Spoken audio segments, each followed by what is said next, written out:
No group of religious group in my country can show a candle to us that we are better than you. The only thing he can tell us is that you have no salvation. Because salvation only comes through the blood of the Lord Jesus, which you do not accept. That's the only thing he has to tell us. So Paul says that if this didn't happen, then your preaching is vain, useless, worthless, and your faith is also useless, worthless. As the American would put it, it's all garbage. Your religion is garbage if you didn't have this. This is the only sales point that you have. Then in verse 35, he says, someone may rationally ask, how do the dead rise again? And with what kind of body will they come? He poses this question not seeking information from us, but it's a rhetoric question, and he himself answers it in verse 42. He says there that that which is sown, means buried, is sown in weakness, it is raised in power. It is sown in corruption, and it is raised in glory. It is sown, means buried, a physical body, and it is raised a spiritual body. Once you die, this body, this physical body, is put into the dust, dust with dust, from dust thou art, and to dust thou shalt return, finished. But when you are resurrected, it is not the dust, it will be a spiritualized body according to Saint Paul. And on that premise, the whole of his 14 books in the New Testament are written. More than half the New Testament was written by Paul, 14 out of the 27 books, and the whole premises of his argument is that Christ was risen from the dead, resurrected spiritually. A spiritual body. When people say spiritual body, they think, well, body, what is body? Look at the dictionary. And then you say, look, body has mass, volume, dimensions. So it says, you see, there was a body. I said, this is an apparition. When you see an apparition, what is the apparition? It appears to us in the form of a body. The ghost you see, what do you see? You see something that appears to be a humankind. But we know that thing is something you can't grapple with, you can't grasp it, you can't pocket it. You see, the filmmakers, you American filmmakers in Hollywood, they have made these things something that we can imagine far more easily. Again and again, they conjure up, somebody coming out through a keyhole, a steam comes out, and then you find it materializes into a man, the invisible man. Or Sabu, he played the thief of Baghdad, in which you see that he picks up a bottle on the seashore, and he opens a bottle, and something comes out like a smoke, and it materializes into a genie. But that genie has a form, it has a body, but it is an invisible, imperceptible body, something that you can't grapple with. But you say a body, you see a body. If it's only thin air, you see nothing. It might be there, but you see nothing. So it materializes, so we say it appears to us in the form of a body. So, spiritual body, says Saint Paul. That's his understanding of the resurrection. Everybody, anybody, when you are resurrected, you will be spiritualized. And he was only confirming what Jesus had said in the Gospel of St. Luke, according to the records, chapter 20. Have some water, please. Thank you.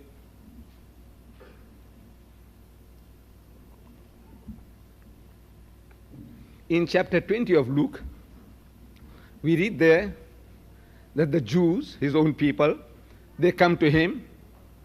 They were always coming to him with poses and riddles, trying to trip this man of God. And now they come to him, and they say, Master, in the Hebrew language, Rabbi, respected learned man, priest, bishop, whatever, Rabbi. There was a woman among us.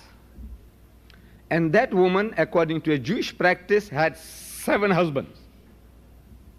See, there was a Jewish custom that if one brother died, and if he left no offspring, then the second brother takes her to wife. And when he fails and dies, the third fellow takes her to wife. And when he fails and dies, the fourth, and the fifth, and the sixth, and the seventh. 7 guys had this one woman, one after another. But there was no problem, because it was all one by one. So they're asking Jesus now that at the resurrection, which guy is going to have her? because they all had her here. So if you have her here, you want to have her on the other side. This is natural. Suppose you and your wife are resurrected and you see on the other side me. You say, darling, sweetheart, come, sweetie. This is natural. If you recognize your wife, on the other side, he says, well, the closeness that you have established on this earth for 5 years, 50 years, you have been together as husband and wife. Now you want to establish or continue the same relationship on the other side. But at the resurrection, since everybody is resurrected instantaneously, simultaneously, same time, then the 7 brothers waking up one time and they see this woman, then everybody will be going after her. You see? He says, this is mine, I had her. The other guy says, this is mine, I had her. Everybody had her. And everybody will be fighting over this one woman as wife. And there'll be war in heaven between the 7 brothers. Each person can't get away. This is mine, this is mine. Now, where you come from? He says, I had her. Because they won't remember the other guys having her before them. You see? So they want to know from Jesus which guy is going to have her on the other side. Because they all had her here. In answer to that, Jesus says, he says, neither shall they die anymore. Meaning that once they are resurrected, they will be immortalized. Neither shall they die anymore. They will be immortalized. In other words, the things that kill a person, lack of food, shelter, clothing, rest, these things will not be necessary on the other side. Once you die, you do not die a second time. No more death, immortalized. This is a physical body which has got its physical needs, food, shelter, clothing, sex, rest. That body, no food, no shelter, no clothing, no sex, no rest of the type that we know. It will be of some kind, other kind, spiritual kind, but not this kind. So he says, neither shall they die anymore, for they are equal unto the angels. In other words, they will be angelized. They'll have spiritual bodies like angels. What kind of bodies they have? Not this. For they are equal unto the angels. They will be angelized. They will be spiritualized. They will have spiritual bodies. They will be spirits. For they are equal unto the angels and the children of God. For such are the children of the resurrection. Such. Spirits. They will be such. Spirits. Paul says spirits. Jesus says spirits. I wonder if there is a single person here who takes exception to that. He says it will be this body. Is there one here?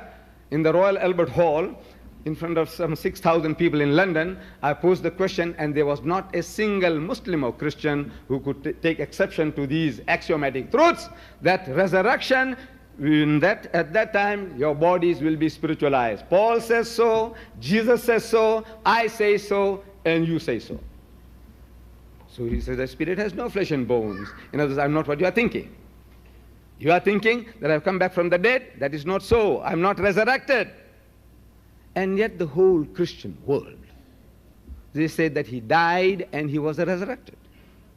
The man says, I am not what you are thinking, and eating broiled fish and honeycomb. These are the needs of this physical body. But somehow, you see, people get programmed. I was talking about people getting brainwashed. At the Berkeley University in 1977, I was talking to my American people, some teachers and students, and I said, you people are brainwashed.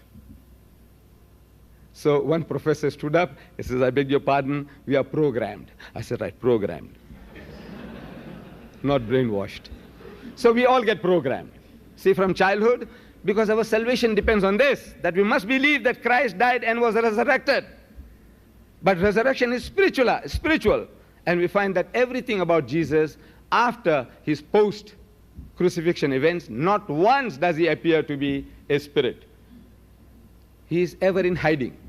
He is ever in hiding. He never came out into the open. He never went to the temple of Jerusalem. He had given the Jews a sign. He never went to fulfill that sign. Sign means a miracle. To say, look, you remember what I told you? Here I am. Do your worst.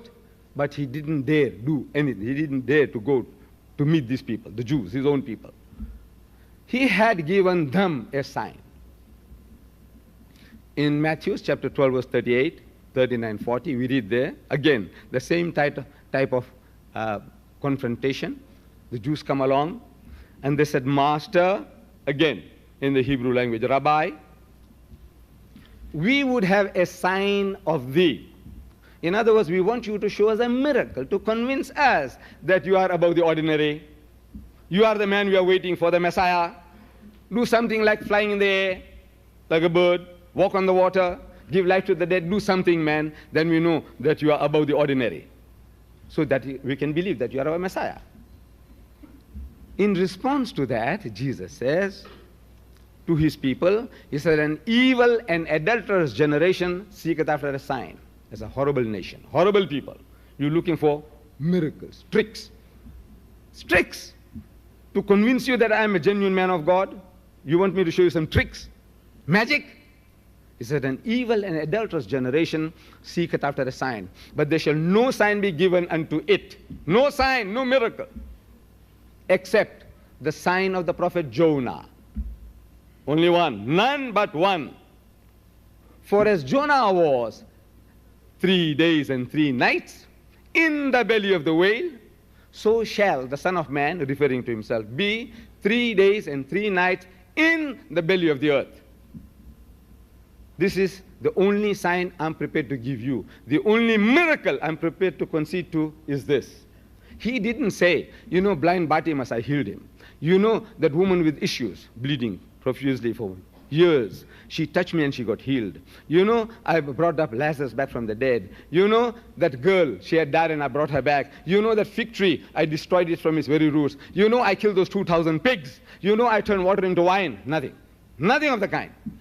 He never showed any of these things. He says, look back, man, what I have done so far. I said, The only sign I'm prepared to give you is the sign of Jonah. What happened to Jonah is going to happen to me. His miracle is my miracle.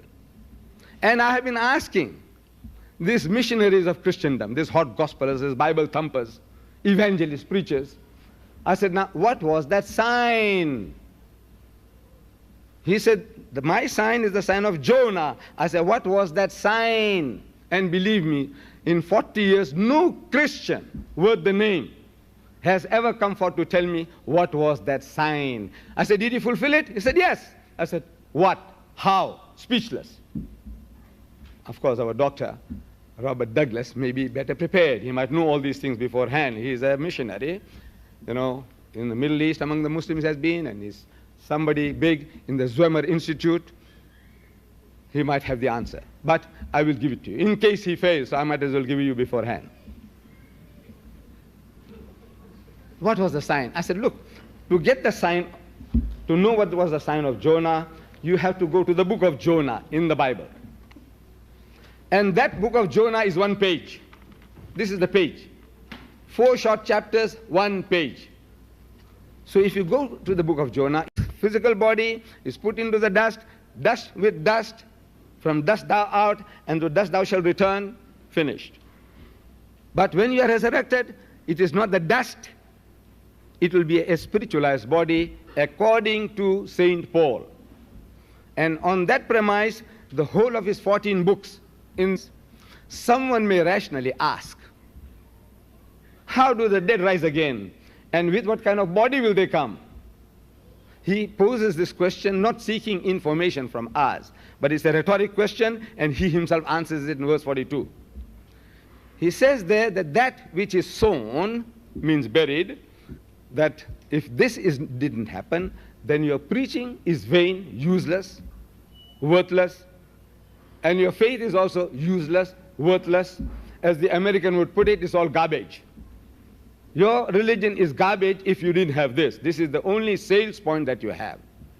Then in verse 35, he says, it is sown in weakness, it is raised in power. It is sown in corruption, and it is raised in glory. It is sown, means buried, a physical body, and it is raised a spiritual body. Once you die, This body, no group of religious group in my country can show a candle to us that we are better than you. The only thing he can tell us is that you have no salvation. Because salvation only comes through the blood of the Lord Jesus, which you do not accept. That's the only thing he has to tell us. So Paul says,